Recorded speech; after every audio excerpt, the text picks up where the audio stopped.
So there we were, gathered for the annual family reunion at Aunt Linda's house.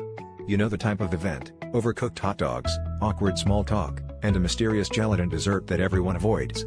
This year, Aunt Linda had insisted on knitting sweaters for everyone as a special surprise.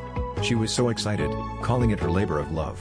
When we arrived, she greeted us with her usual enthusiasm, and an unsettling number of knitting needles poking out of her apron like a porcupine having a bad hair day.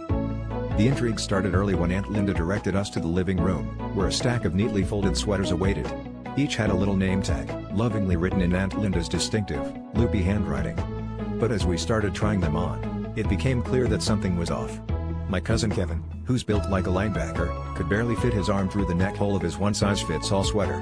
Aunt Linda watched, beaming with pride, as we awkwardly struggled to squeeze into the garments. Things escalated when my brother Dan, in a stroke of genius, decided to try a sweater on the family dog, Rufus. It fit him perfectly. It was like some bizarre canine fashion show. Rufus strutted around the room, tail wagging, as if he had just stepped off the runway. Meanwhile, everyone else looked like they were auditioning for a role as overstuffed sausages in some avant-garde theater production. Laughter erupted, and Aunt Linda's eyes twinkled with a mischievous glance.